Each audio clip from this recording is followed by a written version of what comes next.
আমি আপনাদেরকে একটা ছোট্ট কারগুজারি শোনাই, আপনাদের দিল কেঁদে দিবে। 2016 সালের ঘটনা। তখন ঢাকায় মোহাম্মদপুর আমি খতমে তারাবির জন্য 2 জন হাফেজ নিয়োগ দেওয়া হবে কেন্দ্রীয় মসজিদে। অনেক হাফেজে কোরআনরা সিরিয়াল ধরেছে তারাবি পড়াবে।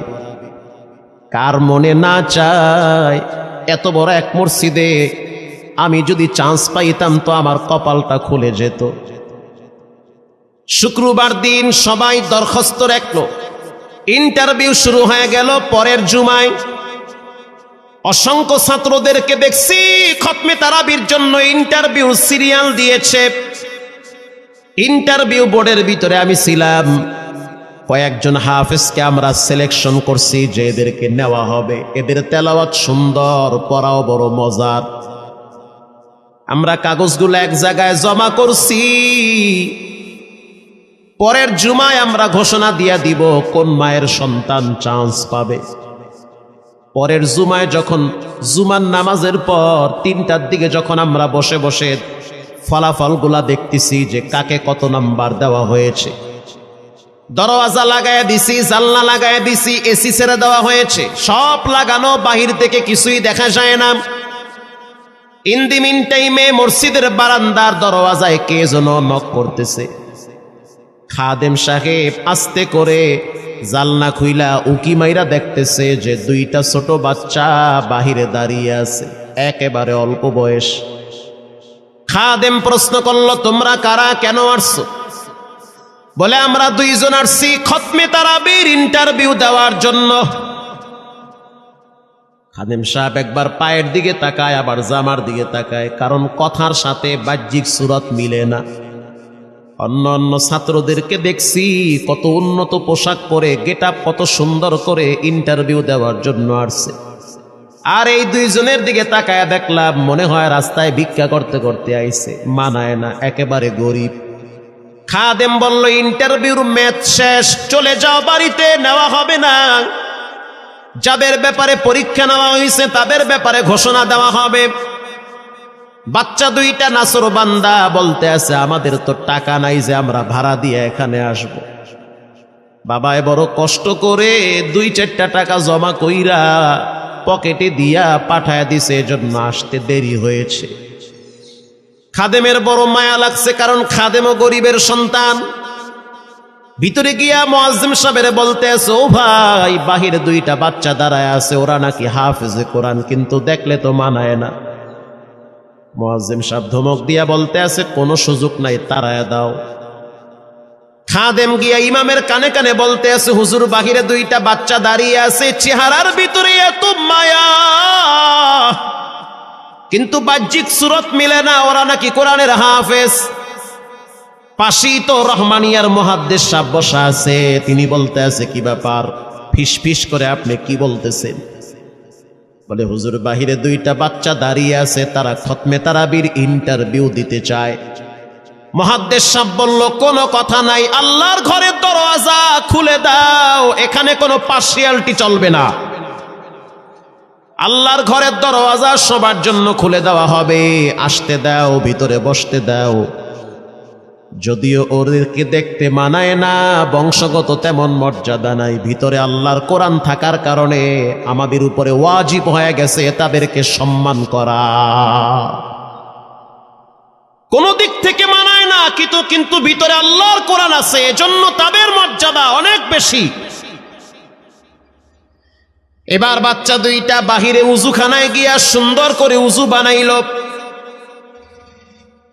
উজু বানাইয়া ভিতরে ঢুইকা আমি তাকায় দেখতেছি লঙ্গির এক মাথা নিচে আর এক মাথা উপরে, এতটাই ভয়াবহ অবস্থা। কিন্তু আজীব দৃশ্য, 2 জনের চেহারা একই রকম লাগে। 2 জনের চেহারা একই রকম লাগে, কে বড় কে ছোট বোঝা বড় কঠিন হয়ে গেছে। মুসলমান ভাইয়েরা আমার, ইমাম সাহেব প্রশ্ন করলো, তোমরা 2 জনের বাড়ি কোথায়? বলে, আমরা নারায়ণগঞ্জে ভাড়া থাকি। বাড়ি কোথায়? বলে, আমাদের বাড়ি কুড়িগ্রামে। কুড়িগ্রাম থেকে ঢাকায় কেমনে আসছো? বলে, বাবায় ঢাকায় নিয়ে আসছে। কয় মাসে কোরআন শরীফ খতম করেছ? বলে আমরা দুইজনে 11 মাসে 30 পারা কোরআন খতম করেছি। ইমাম সাহেব একবার চেহারার দিকে তাকায় আর একবার পায়ের দিকে তাকায়।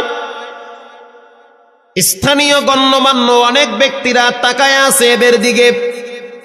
ইমাম সাহেব বলতে আছে, বাবা তারাবির ইন্টারভিউ শেষ হয়ে গেছে, বাড়ি চলে যাও।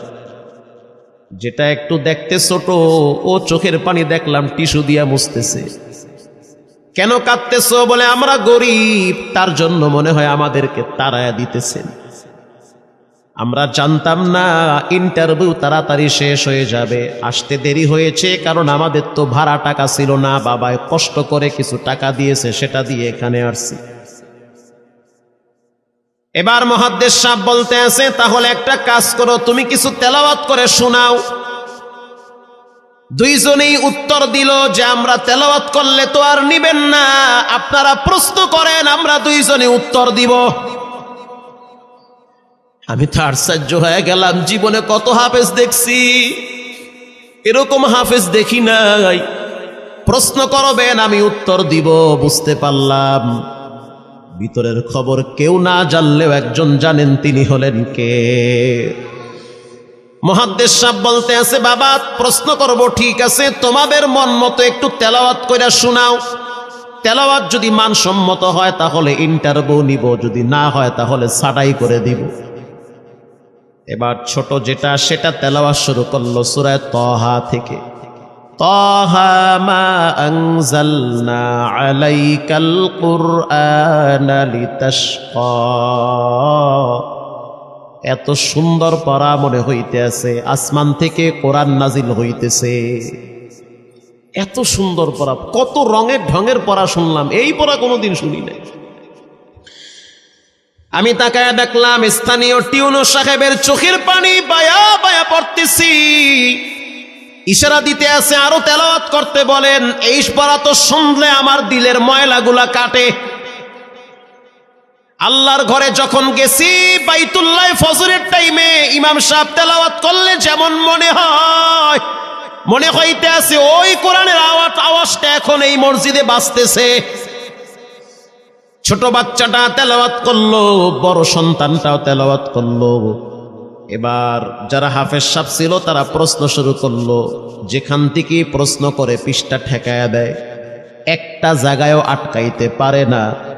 এমনকি বাচ্চা দুইটা এটাও বলেছে, যদি আপনাদের যদি ধৈর্য থাকে তো আমরা দুইজনে পুরা 30 পারা এখানে এক দাঁড়ানে পড়ায়া দিব।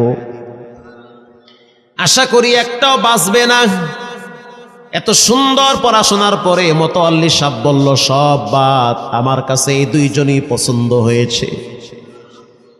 এই দুইজন রে মোতাওয়াল্লি সাহেব দাঁড়াইতে পারে না, হুইল চেয়ারে বসে থাকে, কাছে ডাইকা বুকের সাথে জড়ায়া ধরছে আর বলতে আছে, আল্লাহ এমন একটা সন্তান যদি আমার থাকতো জীবনটা ধন্য হয়ে যেত। আমার মৃত্যুর পরে একটু হইল তেরা কোরআন তেলাওয়াত করতে পারত। নিয়োগ হয়ে গেল, তারাবি শুরু হয়ে গেছে। মোহাম্মদপুর থানায় গিয়ে খবর নিয়ে দেখেন অনেক পুলিশরা এই বাচ্চার পিছনে দাঁড়ায় দাঁড়ায় নামাজ পড়ে চোখের পানি ছেড়ে কেঁদেছে। শুধু তাই নয়, অনেক হিন্দু মহিলারা পর্যন্ত রাস্তায় হাঁটার সময় তেলাওয়াতের আওয়াজে দাঁড়ায় দাঁড়ায় কোরআন শ্রবণ করেছে। শুধু তাই নয়, অনেক বড় বড় ডাকাত, মাস্তান, সন্ত্রাস, কিশোর গ্যাংয়েরা পর্যন্ত দাঁড়ায় দাঁড়ায় কোরআনের আওয়াজ শুনেছে। 17ই রমজান দেশে বদর দিবস, হাজার হাজার মুসল্লি দাঁড়িয়ে আছি। ইমাম সাহেব জানে না যে এরা দুইজনে আপন মায়ের পেটের ভাই হয়, এটা ইমামের জানা নাই। দুইজনে তারাবি চলতে আছে, চমৎকার পড়া, পিছনে শত শত মাওলানা মুফতি দাঁড়ায় থাকে। মনে হইতেছে তেলাওয়াতের আওয়াজে আর এক জগতে হারিয়ে যায়, এত সুন্দর পড়া। তারাবি শেষ হয়ে গেল, মুসাফা শুরু হয়ে গেল।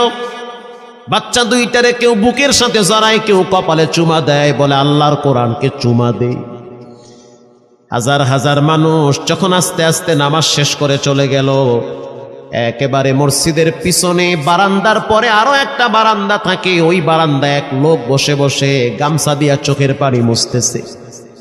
কিছুক্ষণ পরে লোকটা দেওয়ালের সাথে কপালটা ঠেকায় দিয়া একেবারে অস্থির হয়ে গেল, মনে হচ্ছে তার ভিতরে কাঁপুনি শুরু হয়ে গেছে। কিছু মুসল্লি গিয়া প্রশ্ন করলো, কি হয়েছে আপনার? বলে আমার কিছুই হয় নাই। টাকা লাগবে? বলে না, টাকা লাগবে না। তাহলে আপনি কেন এখানে কাঁদতেছেন? বলে আমি এমনি কাঁদতেছি, এটা কষ্টের কান্না না, এটা খুশির কান্না। এটা কষ্টের কান্না না, এটা খুশির কান্না, আনন্দর কান্না।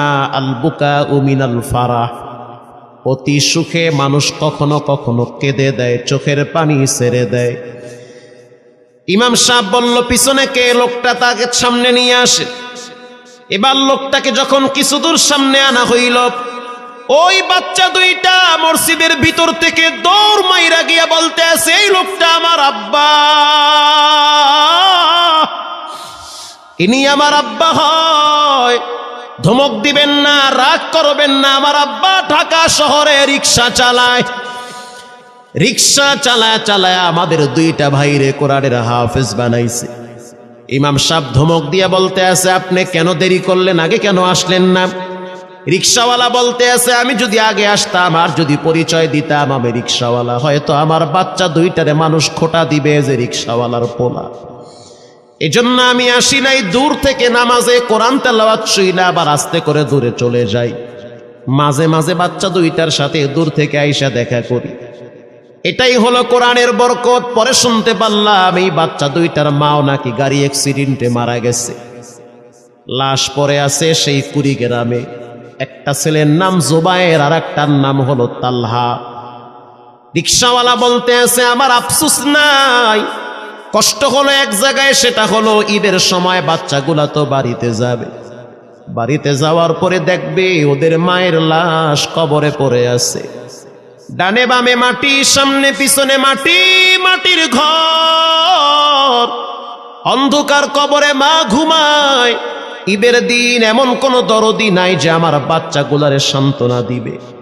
গত ঈদেও দেখছি বাচ্চা দুইটা মায়ের কবরের পাশে দাঁড়ায় দাঁড়ায় লম্বা টাইম কেঁদেছিল। আমাদের ঘরে কোনো ঈদ নাই। রিক্সাওয়ালাকে সান্ত্বনা দেওয়া হইল, নসিব আপনার ভালো, কপাল খুলে গেছে। দুইটা সন্তান হীরার টুকরা এমন ভাবে তৈরি করেছেন, মনে হইতে আছে জিন্দা কোরআন হাঁটতেছে। এজন্য সন্তানগুলাকে দিনদার বানান, ঠকবেন না। বর্তমান জমানায় মানুষ বড় স্বার্থপর। একমাত্র কলিজার টুকরা মা বাবার জন্য যেই দোয়াটা করে, ওটা অন্য কেউ সহজে করতে চায় না। কথা ঠিক না ব্যাঠিক? সন্তানগুলারে দিনদার বানান, নেককার বানান, আল্লাহওয়ালা বানান। আল্লাহ পাক বলেন, যারা কোরআন পড়ে, নামাজ পড়ে, আল্লাহর রাস্তায় দান করে, তারা হলো সফল ব্যবসায়ী। এখানে এমন মানুষ বসা আছেন যে নিজের হাতে নিজের মায়ের কবরে রাখছেন, নিজের হাত দিয়া নিজের আব্বারে কবরে ফালায়া রাখছেন। ঘরে গিয়া দেখবেন মায়ের বিছানাটা খালি। যেই বিছানায় মা ঘুমাইতো সেই বিছানাটা এখন অসহায়ের মতো পড়ে আছে। বাবায় যেই বিছানায় শেষ বয়সে বসে বসে কোরআন তেলাওয়াত করত, সেই বিছানাটা পড়ে আছে। এখন আর কেউ বলে না, বাজান তুই কেমন আছো? এই কথাগুলা মা বাবার মুখ থেকে সবচেয়ে বেশি বের হইতো। মা বাবার জন্য এখন চাইলেও তো কিছু করতে পারেন না। আজকে যদি আপনার মা বাবা থাকতো, খাওয়ানো লাগতো, চিকিৎসা করার লাগতো, অসুস্থ মাকে নিয়ে ভোলা মেডিকেলে যাওয়া লাগতো, অসুস্থ আব্বারে নিয়ে লঞ্চে করে ঢাকা মেডিকেলে যাওয়া লাগতো। এখন মাও নাই, বাবাও নাই, টাকা আছে, চাইলেও খরচ করতে পারেন না। সহজ একটা রাস্তা বের করে দেই, এর চেয়ে সুবর্ণ সুযোগ আপনি পাবেন কোথায়? আব্বারে তো থাকলে খাওয়াইতেন ভাত, না তো আর করতে পারতেন না।